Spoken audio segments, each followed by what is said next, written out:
Тасос – райско късче, безгрижие и красота. Наричат го Изумруденият остров заради синьозелените му води, закътаните плажове, маслинените горички и старинните планински селца, които предлагат бягство от времето. Това е един от най-зелените гръцки острови. Тасос е част от Рио-Родопския масив. Това отсреща е последното късче, най-южното късче на Родопа планина.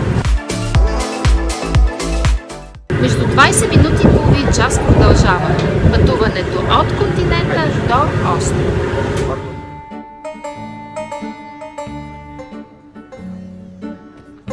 Столицата на остров Тасос се казва Тасос или Лименас. Това малко градче наброява не повече от 3000 постоянни жители. Лименас се намира пристанището на Тасос, основното пристанище на Тасос, което е с лице, гледа към Керамоти. Тук е административният център, пълно е с магазинчета, малки ресторанчета, таверни.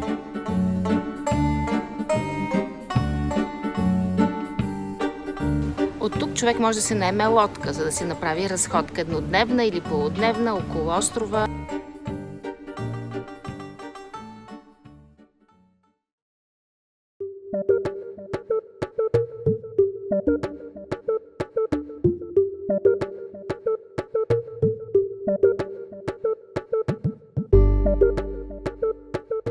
Лименария е втория по големина град на острова.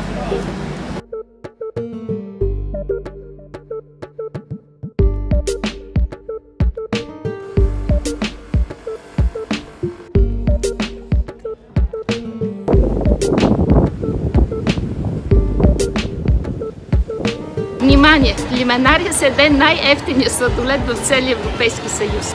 5 balls, 1 euro.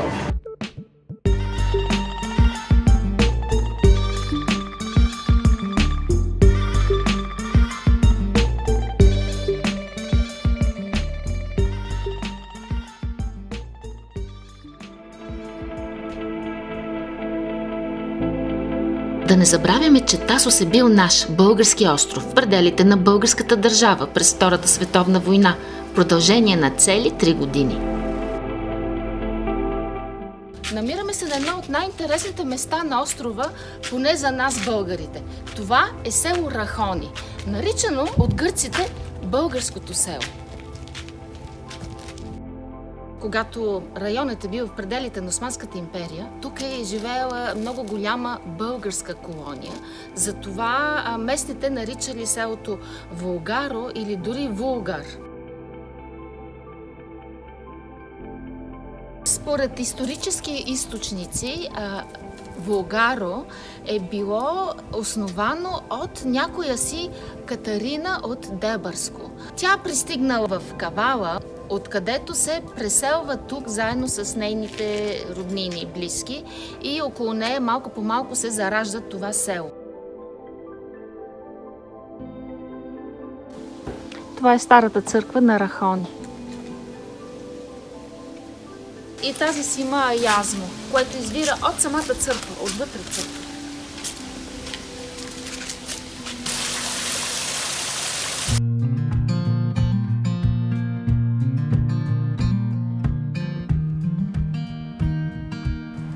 Тасос е малък, топъл, ласкав остров, напълно достъпен. Можеш за един ден да го обиколиш и да разгледаш няколко градчета, да посетиш няколко плажа. Обиколката на Тасос е около 100 км.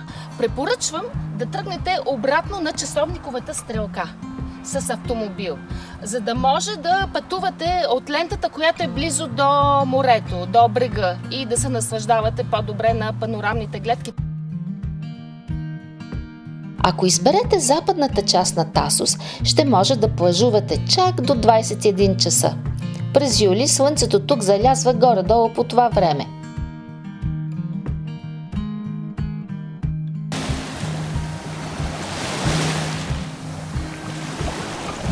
В района на скала Рахони отдъхваме под сянката на борови дръвчета, необезпокоени от тълпите. А отсреща се вижда Кавала, белия град, до бяла лястовица кацнал на брега на Бяло море.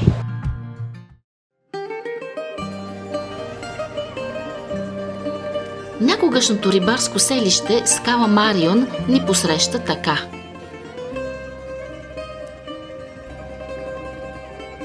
Това е къщата на меда, местната, сега е затворена. Но плажът на Скала Марион. Това е най-тихия залив. Идеален е за семейства с малки деца, защото брегът е много плитък и е пясъчен. И цял ден тук да си седиш на някой коктейлче. От година на година чадърите стават все по-гъсти и по-гъсти и вече на този плаж няма място за свободно плажуване. Така и на много плажове на Тасос. По-евтино коктейлче от 8,50 няма.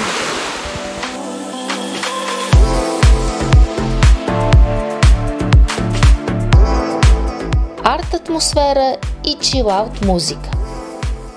Добре дошли на плажа Салоникиос.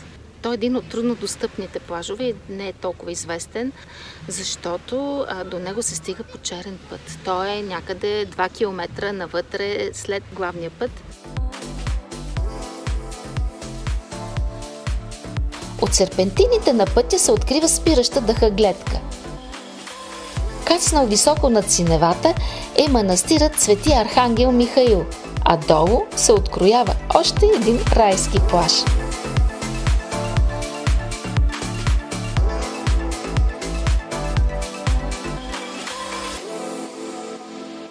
В небето над източната част на Тасос са се стрелнали едни от най-високите му планински върхове. В нозете на планината се разгръща километрична пясъчна ивица, която посреща гостите на туристическото селище Скала Потамия. Това е най-високата част на Тасос. Отзад се крие първенеца на Тасос, връх Ипсарио, който е 1206 метра височина. Не е никак малко. Но през последните години напливът на български и други балкански туристи започна да променя облика на местния туризъм. Колко диви, недокоснати от човешка ръка местенца на Тасос бяха застроени с луксозни хотели. Тук приветливи таверни и капанчета за фастфуд никнат като гъби и изкушават на всяка крачка с вкусни местни специалитети. Thank you.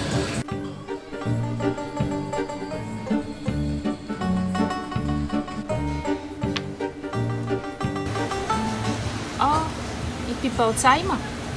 Не само кръпчета.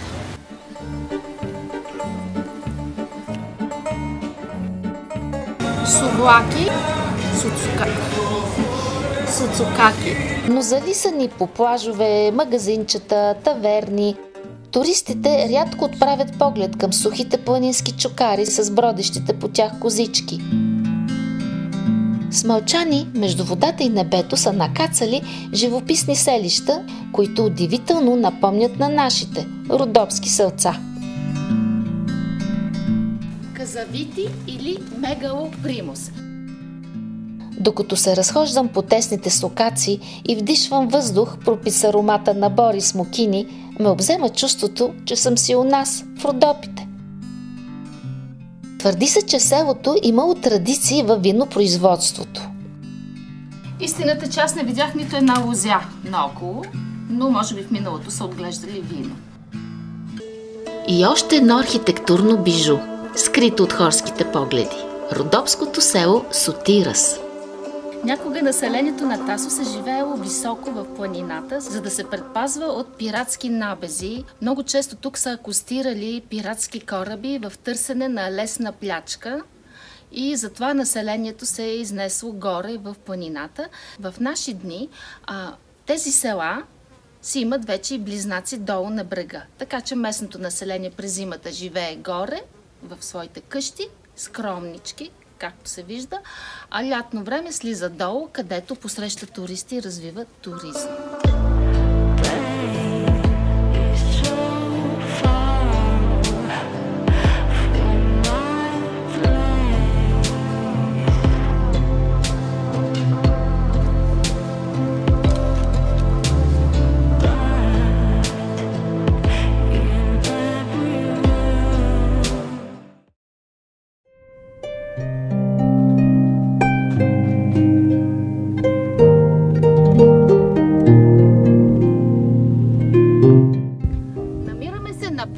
500 метра над морско равнище, на мястото на старо средновековно селище.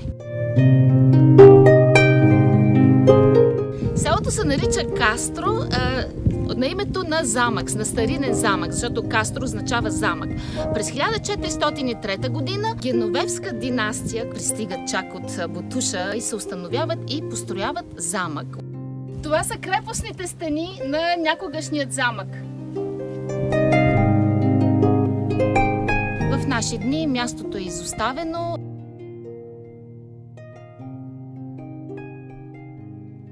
Най-старата църква на острова се намира именно тук, в Кастро. Тя е построена през 15 век. В наши дни, невероятно, но факт, църквата е превърната в таверна.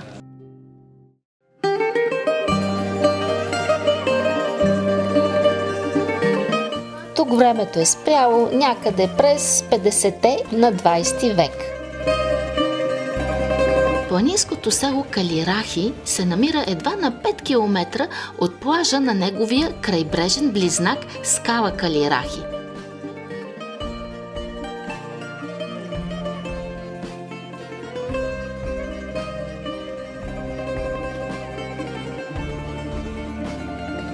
Сега разбрахте ли защо Тасос прилича толкова на България?